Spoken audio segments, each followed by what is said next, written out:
Hello दोस्तों, कैसे हो आप सभी लोग। स्वागत है आपका हमारे यूट्यूब चैनल पर। दोस्तों, अगर आपकी फिक्स डिपॉजिट गुम गई है और आप परेशान हैं कि मैं कैसे अपनी फिक्स डिपॉजिट की जानकारी बैंक से लूं, तो बहुत ही सिंपल है। आपको बैंक में जाना है, आप अपनी पासबुक या जो भी अकाउंट की डिटेल है आप लेकर के बैंक चले जाएंगे। आपकी एक या एक से ज़्यादा फिक्स डिपॉजिट गुम गई है, हो सकता है आप कहीं रख के भूल गए हो, तो ऐसे में आपको क्या करना है, जब आप बैंक जाएंगे, बैंक आपके अकाउंट से, जो आपका अकाउंट होता है उसके अंदर एक CIF या कस्टमर आईडी होती है, उस आईडी से सर्च कर लेगा कितनी आपकी एफडीज हैं, एक दो या जितनी भी आपकी एफडीज गुम गई होंगी वो दोस्तों आप बैंक को बताएंगे। या फिर अगर आपको नहीं पता कि मेरी कितनी एफडीज हैं, तो बैंक जो है अपने आप ही सर्च कर लेगा आपकी कितनी एफडीज हैं। फिर बैंक क्या करेगा, आपकी आइडेंटिटी स्टैब्लिश करेगा, मतलब आपसे आधार या पैन वो लेगा और उसके बेस पर KYC या eKYC के जरिए वो आपकी आइडेंटिटी स्टैब्लिश कर लेगा। मान लीजिए आपकी प्रमोद कुमार हैं और आपकी आईडी लेकर के वो वेरीफाई कर लेंगे कि हाँ प्रमोद कुमार जी आप ही हैं, आप ही का अकाउंट है। उसके बाद दोस्तों वो सिंपली आपको एक रिटर्न एप्लीकेशन के लिए कहेंगे और आपको एप्लीकेशन लिख देनी है। जितनी की भी आपकी FD होगी वो आप मेंशन करेंगे और आपको आराम से बैंक जो है वो प्रिंट निकाल के दे देगा।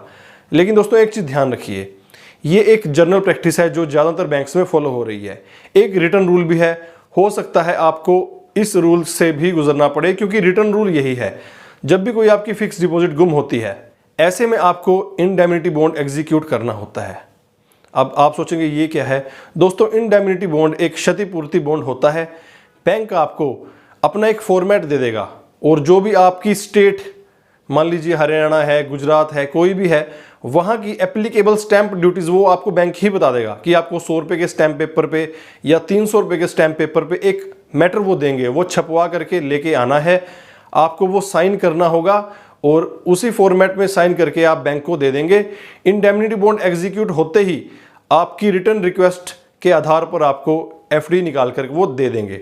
तो जो मैंने आपको पहली कंडीशन बताई वो ज़्यादातर यूज़ हो रही है। अगर आपको इंडेमनिटी बॉन्ड एग्जीक्यूट करने के लिए कहा जाए तो दोस्तों वो भी आपको करना पड़ेगा, क्योंकि रूल यही कहता है। जनरली आजकल क्या होता है, क्योंकि जो FD होती है वो आपके अकाउंट से बनती है, टूट करके यानी कि क्लोज होकर के आपके अकाउंट में ही जाती है, इसलिए दोस्तों रिस्क कम होता है इसके मिसयूज़ का, और क्योंकि जिस अकाउंट से बनी है उसी में ही वापस आ जाएगी। इसलिए नॉर्मली आजकल आपको आपकी एक रिटर्न रिक्वेस्ट के बेसिस पे आपको FD वापस इशू कर दी जाती है।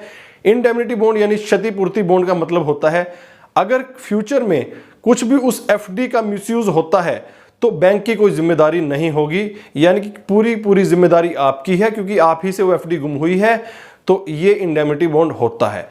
इस तरह से दोस्तों आप खोई हुई FD बैंक से वापस ले सकते हो, और उम्मीद है आपको यह प्रक्रिया समझ आ गई होगी। वीडियो पसंद आई होगी दोस्तों, वीडियो को लाइक करना, अगर आप हमारे सब्सक्राइबर नहीं चैनल को सब्सक्राइब करना। मिलेंगे अगली वीडियो में, धन्यवाद।